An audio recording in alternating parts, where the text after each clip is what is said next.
Dear students of class 11, আমরা the স্বামী and mother worship পড়ছি, সেটার paragraph 2। And yet, side by side with this, it is also true that in India the word mother was forever on his lips. এবং তা সত্ত্বেও এর পাশাপাশি এটাও সত্য যে ভারতবর্ষে মা শব্দটি সবসময় তার ঠোঁটে লেগে থাকতো, অর্থাৎ তার মুখে লেগে থাকতো। হি স্পোক অফ হার, হার দেখো এইচ ক্যাপিটাল, মানে মা কালীর কথা বলা হচ্ছে। তিনি তার সম্পর্কে বলতেন as we of one deeply familiar in the house hold life. ঠিক যেভাবে আমরা আমাদের পরিবারে বা পারিবারিক জীবনে আমাদের অত্যন্ত পরিচিত কারোর সম্পর্কে বলি, ঠিক সেইভাবেই উনি তাঁর কথা বলতেন, অর্থাৎ মা কালীর কথা বলতেন। হি ওয়াজ কনস্ট্যান্টলি প্রিঅকুপাইড উইথ হার। তিনি সবসময় তাকে নিয়ে আচ্ছন্ন থাকতেন, মানে সেই মা কালীর কথাই গভীরভাবে ভাবতেন। Like other children he was not always good. অন্যান্য সমস্ত শিশুদের মতো তিনিও সবসময় ভালো ছিলেন তেমন নয়। সামটাইমস হি উড বি নটি অ্যান্ড রেবেলিয়াস। কখনো কখনো তিনি দুষ্টু হতেন এবং অবাধ্য হতেন। বাট অলওয়েজ টু হার, কিন্তু সবসময় তিনি তার প্রতি নিবেদিত ছিলেন, অর্থাৎ মা কালীর প্রতি নিবেদিত ছিলেন। Never did he attribute to any other the good or evil that বিফেল।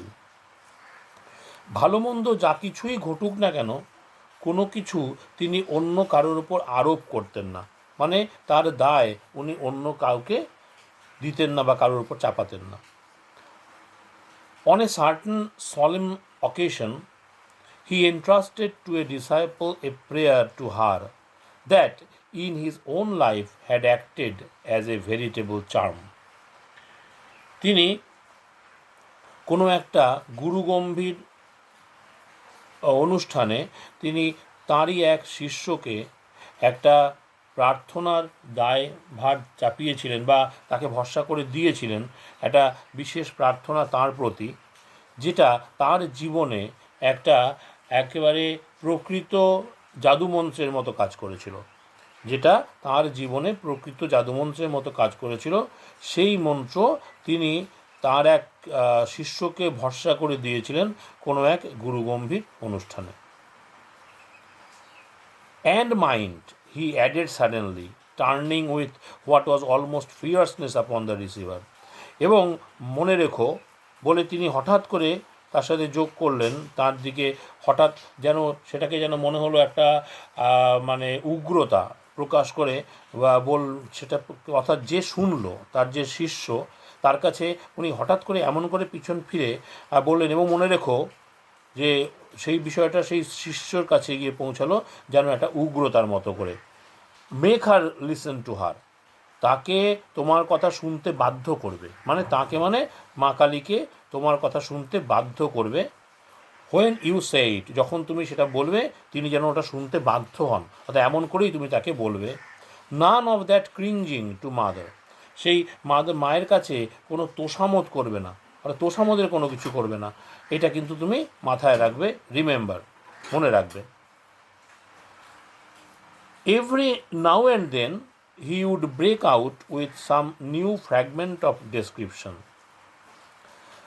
যখন তখন তিনি টুকরো টুকরো করে কি বলছিলেন না, টুকরো টুকরো বিবরণ দিতেন বেশ জোরে জোরে, অর্থাৎ তার মনের মধ্যে হঠাৎ হঠাৎ একটা আবেগ আসতো, সেটার পরিস্ফুরণ ঘটতো, সে ছোটো ছোটো টুকরো টুকরো করে সেগুলো উনি বলতেন। কি বলছেন? The right hand raised in blessing, the left holding the sword, অর্থাৎ মা কালীর যে মূর্তি, তার যে ডান হাত সেটা আশীর্বাদ দেওয়ার জন্য উঠে রয়েছে, আর বাঁ হাত ধরে রয়েছে সেই তরোয়াল বা খাঁড়া। কি বলে উঠলেন? হার কার্স ইজ ব্লেসিং, তার অভিশাপই আশীর্বাদ। Would be the sudden exclamation that ended a long reverie, অর্থাৎ একটা দীর্ঘক্ষণের দিবাস্বপ্ন বা ঘোর কাটার পর তিনি হঠাৎ করে এরম একটা আবেগ প্রকাশ করে বলতেন যে তাঁর অভিশাপী আশীর্বাদ, অর্থাৎ মা কালীর অভিশাপী আশীর্বাদ, or becoming half lyric in the intensity of his feeling. এবং অনেক সময় কী করতেন যে তাঁর যে এই অনুভূতির আতিশয্যে বা অনুভূতির যে তীব্রতাতে তিনি অনেক সময় কি যেন আধা কবির মতো বলে উঠতেন। কি বলতেন? Deep in the heart of hearts of our own flashes. কি বলছেন? যে তাঁর হৃদয়গুলোর মধ্যে, অর্থাৎ তাঁর হৃদয়গুলোর মধ্যে, তার মানে তার যে ভক্তবৃন্দের হৃদয়ের মধ্যে, flashes the blood red knife of Kali, অর্থাৎ সেখানে হঠাৎ ঝলসে ওঠে সেই মা কালীর যে রক্তরঞ্জিত লাল কি না, অর্থাৎ রক্তরঞ্জিত যে নাইফ, এখানে ছুরি বলা হচ্ছে, অর্থাৎ যেটা হচ্ছে খাড়া, ঠিক আছে, অর্থাৎ অসংখ্য ভক্তবৃন্দের মধ্যে সেটা যেন ঝলসে ওঠে, অর্থাৎ সেটা যেন মানে ভিতরে ভিতরে মনের মধ্যে কাজ করে। Worshippers of the mother are they from their birth. তাঁরা এই মাতৃ উপাসক বা মা কালীর উপাসক তাদের জন্ম থেকে। In her incarnation of the sword, তার যে ওই তরোয়ালের যে প্রতিমূর্তি তার মধ্যে, সেটার মধ্যেই সে তিনি রয়ে গেছেন, অর্থাৎ in her incarnation of sword.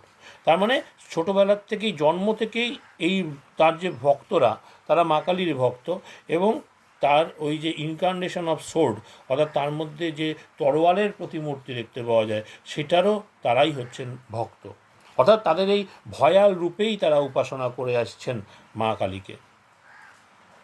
From him was gathered in such moments as this almost every line and syllable of a certain short jam. খেয়াল করবে, এটার ক্ষেত্রে পিটারও উচ্চারণ নেই, এলটারও উচ্চারণ নেই, এরকম একটা উচ্চারণ হবে জাম, called the voice of the mother, which I wrote and published about this time. So from him was gathered in such moments as these, অর্থাৎ এইরকম মুহূর্তগুলোতে তার কাছ থেকেই সব কিছু একত্র করা হয়েছিল। কি সেগুলো? Almost every line and syllable of a certain short jam, অর্থাৎ প্রায় প্রত্যেকটা পংক্তি, প্রত্যেকটা লাইন এবং প্রত্যেকটা অক্ষর একটা বিশেষ ছোট্ট স্তোত্রের, যেটার নাম কি? Called the voice of the mother, যেটাকে বলা হচ্ছে মায়ের কণ্ঠস্বর, অর্থাৎ মা বলতে আমাদের মা কালীর কথা বলা হচ্ছে। Which I রোট and published about this time, যেটা আমি লিখেছিলাম এবং প্রকাশ করেছিলাম, অর্থাৎ ছাপিয়েছিলাম এই রকমই সময়, ঠিক আছে, অর্থাৎ এরকম সময় সেটা প্রকাশিতও হয়েছিল। I worship the terrible, he was continually saying, তিনি সবসময়ের জন্য বলছিলেন যে আমি সেই ভয়াল রূপের পুজো করি, আরাধনা করি। And once it is a mistake to hold, এবং একবার উনি বললেন যে it is a mistake to hold that with all men pleasure is the motive. বলছেন যে এইটা মনে করা একটা ভুল, এই ধারণাটা করা একটা ভুল যে প্রত্যেকটা মানুষের ক্ষেত্রেই ওই আনন্দ লাভটাই হলো তার উদ্দেশ্য, অর্থাৎ প্রত্যেক মানুষই আনন্দ লাভ করতে চায়, এইটা ধারণা করাটা ভুল। Quite as many are born to seek after pain, বেশ কিছু মানুষের জন্মই হয় সেই যন্ত্রণাকে বা দুঃখকে খোঁজার জন্য। Let us worship the terror for its own sake, তাহলে ওই ভীতির প্রয়োজনেই চলো আমরা এই টেরার বা এই ভয়ের আমরা পুজো করি, আমরা আরাধনা করি, অর্থাৎ মা কালীর এই ভয়াল রূপের আমরা আরাধনা করি। কেন না? ভীতির স্বার্থেই, অর্থাৎ সেই ভীতি আমরা জেনে শুনে নিয়েই সেই ভয়ঙ্কর রূপের আমরা পুজো করি।